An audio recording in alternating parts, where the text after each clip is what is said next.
Welcome everyone to Discover This. Today we're going to talk about two tragic stories involving murder that happened in this San Carlos neighborhood of San Diego, California. A few years apart from each other. One of them made international news. So let's get to it.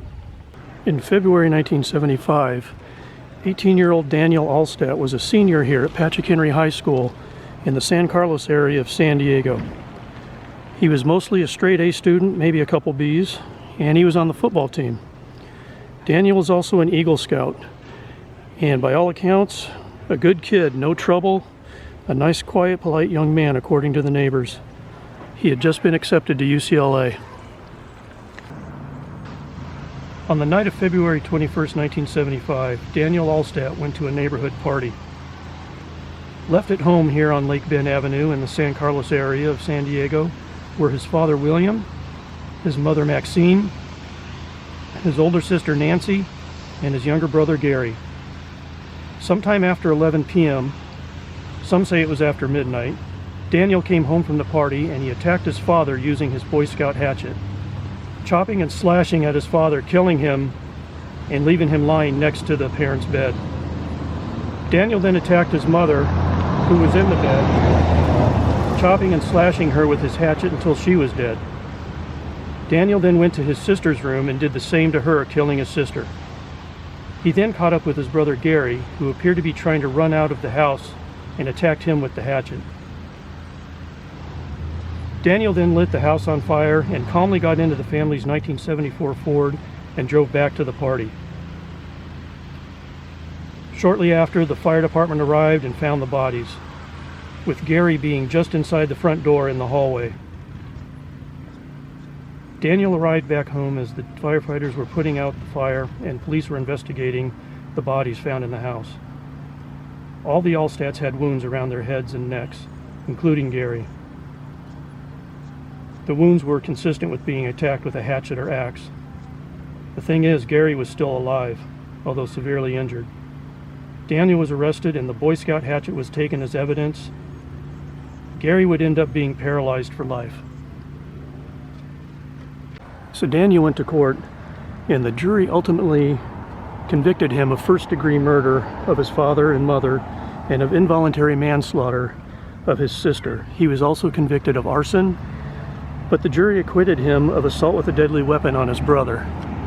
In the second phase of the trial, the jury found that Daniel was sane when he killed his father, who was the first victim, but that he was insane when he killed his mother and sister.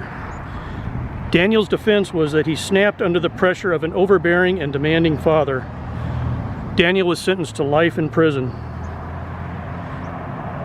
On Friday, May 26, 2000, just a couple weeks after Daniel had been transferred to Pleasant Valley State Prison in Coalinga, California, he hung himself to death in his prison cell with a shoelace. And William, Maxine, and Nancy Altstadt are all laid to rest here at Greenwood Memorial Park in San Diego, California.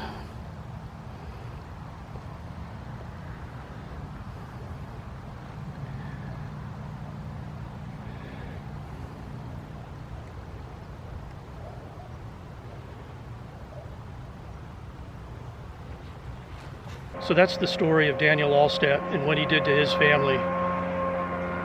Next up, we have a story of another troubled young youth here in the San Carlos area. Her name was Brenda Spencer. January 1979. 16-year-old Brenda Spencer was a junior here at Patrick Henry High School, same high school Daniel Allat went to.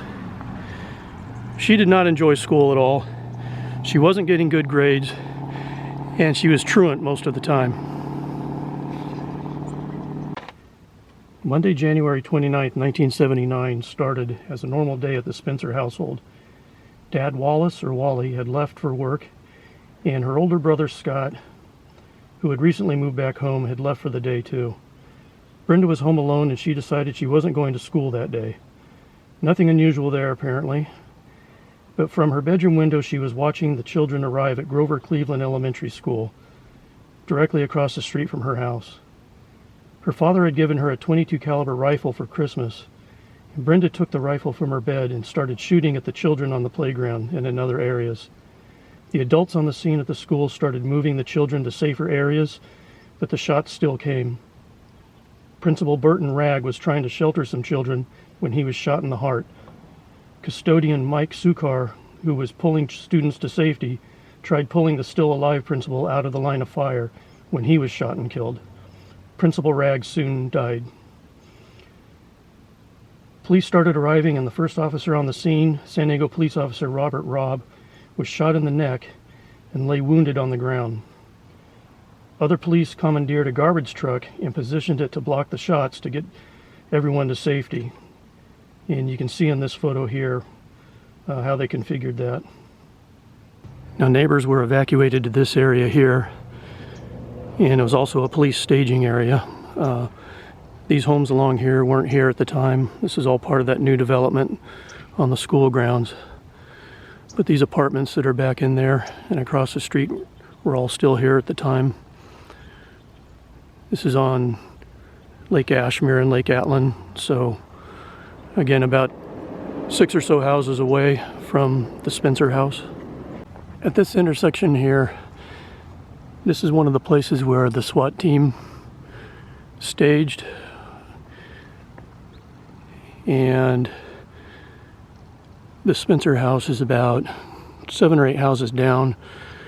One of the snipers actually got on the house behind the Spencer house and trained his gun on that house. Brenda was still shooting as this incident was being reported on the news stations. After firing somewhere between 30 and 36 rounds, Brenda stopped shooting and barricaded herself inside the house for 7 hours. During that time, a local reporter somehow got the family phone number and called the house. Brenda answered. The reporter asked why she was doing this, and the reporter quoted her as saying, "I just did it for the fun of it. I don't like Mondays. This livens up the day."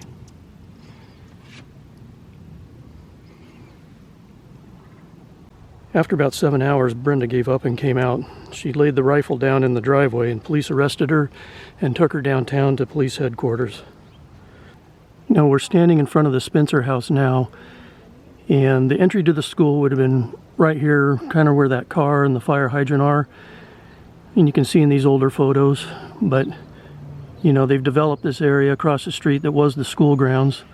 The administration building would have been right straight ahead there, and then the playground and other areas would have been down there and wrapped around the corner, down where that street light is, or the street lamp down there. That would have all been the playground area, and this would have been the driveway again, leading into the entry of the school right there. Grover Cleveland Elementary School at the time.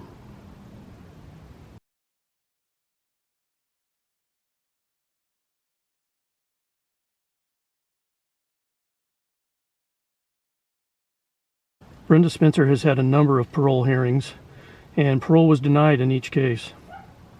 On August 18th, 2022, Brenda Spencer showed up to her parole hearing and declared that she was stipulating to a 3-year denial, basically ending the hearing before it even started. Her next parole hearing date will be in 2025. At the end of it all, Principal Burton Ragg was killed, Custodian Mike Sukar was killed, 8 children between the ages of 7 and 10 had been shot and wounded, and Officer Robert Robb had been shot in the neck and wounded.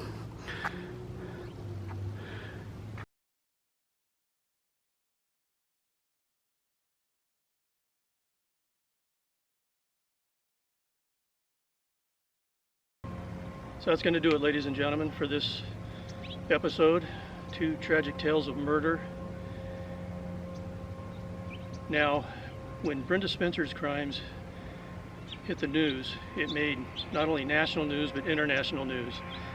And there was a rock band in England by the name of the Boomtown Rats. They happened to be in the United States doing some promotional interviews at different radio stations when they heard about this crime. And Bob Geldof and one of the other members immediately wrote a song called I Don't Like Mondays. Now, the Boomtown Rats were getting ready to start a United States tour.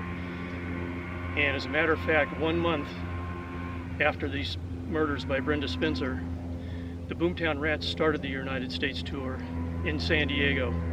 They played in the Roxy Theater in Pacific Beach. They played this song throughout the tour, and it was a huge hit by with the audiences. So much so that instead of making it a B-side on a single, they decided to make that song, I Don't Like Mondays, a single. It was released in October of 1979, and a few radio stations in the San Diego area decided they weren't going to play that song at all, and they didn't for a few years. So that's it, ladies and gentlemen. That's it for today. I appreciate you watching. I appreciate you taking the time, and we will see you next time on Discover This.